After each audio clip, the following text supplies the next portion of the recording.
안녕하십니까, 박사호입니다. 오늘은 러시아 푸틴의 딜레마란 주제로 말씀드리겠습니다. 현대판 짜르라고 불리는 블라디미르 푸틴, 그는 강한 러시아를 외치면서 대내적으로는 강력한 독재를, 그리고 대외적으로는 제정 러시아의 전성기 때처럼 글로벌 차원에서의 무력을 과시하고 있습니다. 그런 와중에 딜레마는 이런 겁니다. 개인적으로 보면 푸틴은 공산주의 소련의 KGB 요원에서 출발해 정권을 잡은 건데, 제정 러시아의 짜르를 자칭하다 보면 그의 뿌리인 소비에트 공산주의를 어느 정도라도 부정할 수밖에 없습니다. 사실 그는 스탈린 시대의 대숙청을 공개적으로 비판했습니다마는 소비에트 체제를 전면 부정하지는 않았습니다. 그렇다고 소련이 붕괴된 뒤에 잠시 등장했던 보리스 옐친처럼 민주주의로 가자는 주의도 아닙니다. 소비에트 체제의 노골적인 공산주의에서 벗어난 그는 자신에게 유리한 과거 짜르의 전제주의를 모방하면서 변형된 형태의 색다른 전체주의를 추구하고 있습니다. 현대 러시아가 과거 소비에트 체제와 완전히 결별한 것인지 아니면 일부를 계승한 것인지는 소련 국가와 러시아 국가를 보면 알 수 있습니다.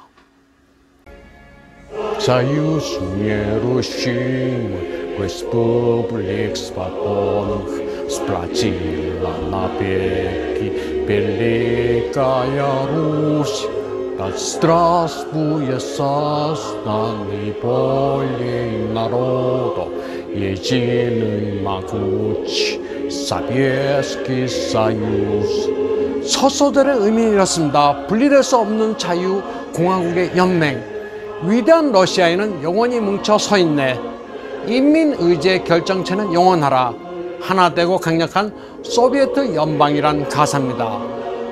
구소련 국가는 1938년에 알렉산드로프라는 사람이 볼셰비키당 찬가로 만든 겁니다. 이 곡은 구소련 시절에 여러 곡절을 거쳤습니다. 파르치아 레니나, 레닌의 당이라는 부분도 스탈린이 집권하자 파르치아 스탈리나로 바뀌기도 했습니다. 1991년에 소련이 해체되자 러시아 연방은 가사를 빼고 애국가란 명칭으로 곡만 연주했습니다. 그러다 2000년에 지금과 같은 러시아 국가가 도입됩니다. 곡은 그대로고 가사만 바꿨습니다. Мы сделаем это, да? Поехали! Россия священная, наша держава. Россия любимая, наша страна. 러시아는 우리의 성스러운 나라, 러시아는 우리의 사랑스러운 조국, 강력한 힘과 위대한 영광, 우리의 유산은 영원하리라 라는 가사로 바뀌었습니다. 현재 러시아 국가는 과거 소비에트 시절이나 공산주의와 관련된 단어는 모두 사라졌습니다. 러시아란 국가의 위대함과 국토의 광활함, 그리고 유구한 역사 전통을 계승하자는 의미가 담겼습니다. 공산주의 색채를 걷어내고 러시아 민족주의와 그 우월함을 느낄 수 있도록 만들었습니다. 21세기 러시아, 특히 블라디미르 푸틴은 과거의 어두운 역사와 단절하는 척하면서 교묘하게 러시아인의 자존심과 우월함을 드러낼 수 있는 부분은 되살려 지나간 역사와도 타협을 시도하고 있습니다. 그 대표적인 것이 비운의 로마노프 황실의 애도를 표하면서 러시아 정교의 힘을 빌어 정통성을 강화하는 부분입니다.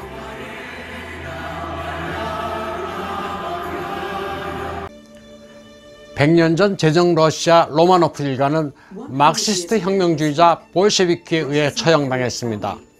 그런데 지금 러시아는 스스로를 짜르의 위치에 자리매김하고 싶어하는 블라디미르 푸틴이 이끌고 있습니다. 푸틴은 제정 러시아의 짜르와 비슷한 권위를 자신에게 부여했습니다. 그러면서 소비에트의 과거를 존중합니다. 따라서 로마노프가를 추모하는 일은 아주 예민한 면이 있습니다. 1918년 7월 러시아에서는 적백 내전이 발발했습니다.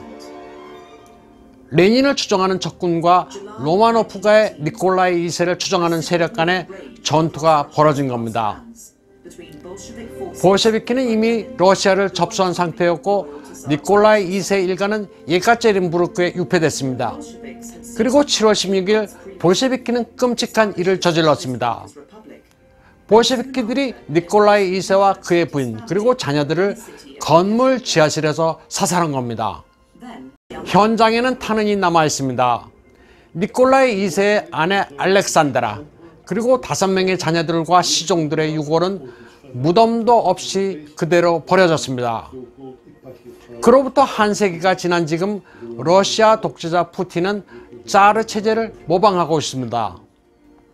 그는 강력한 경찰력으로 내부를 통제하는 한편 대외적으로는 강한 러시아를 표방하며 우크라이나, 시리아에서 군세력을 과시합니다. 과거 짜르가 그랬던 것처럼 푸틴도 러시아 정교회의 지지로 권위를 세우고 있습니다. 짜르처럼 국가 통합의 도구로 종교를 이용하는 겁니다. 국가는 세속의 것이지만 신이 인정한 정통성이 있다는 뿌듯함을 느끼고 있습니다. 그래서 교회로부터 축복받기를 원하고 있습니다. 로마노프 일가 피살 100주년은 푸틴에게는 일종의 도전이었습니다. 로마노프 일가를 살해한 볼셰비키를 비판하면서도 공산혁명으로 세워진 소비에트 정권을 근본적으로 비판할 수는 없었기 때문입니다. 로마노프가 살해의 야만성은 성토했지만 러시아 역사 자체는 존중해야만 했습니다. 대외적으로 강한 러시아, 그리고 대내적으로 강력한 중앙 집권의 정당성을 찾아야만 하기 때문입니다. 푸틴은 로마노프가의 유산과 씨름하는 첫 번째 현대 러시아의 대통령입니다. 1998년 니콜라이 일가의 유골이 확인됐습니다. 유전자 분석을 통해 과학적으로 유골이 로마노프가의 것이라는 것이 확인된 겁니다. 하지만 푸틴을 지지하는 러시아 정교회는 여기에 대한 확실한 입장 발표를 유보했습니다. 푸틴을 현대판 짜르로 지지하지만 그렇다고 해서 과거로 완전히 회귀하기에는 부담스러운 것입니다. 오늘 방송 내용은 다소 어렵습니다. 현대판 짜르라는 푸틴의 심리와 러시아 민족주의, 그리고 러시아 정교회의 속성까지 난해하고 생소한 주제를 모두 한꺼번에 전했기 때문입니다. 그래도 시청자 여러분이 세계를 이해하는 데 조금이라도 도움이 됐으면 좋겠습니다. 오늘 방송은 여기까지 하겠습니다.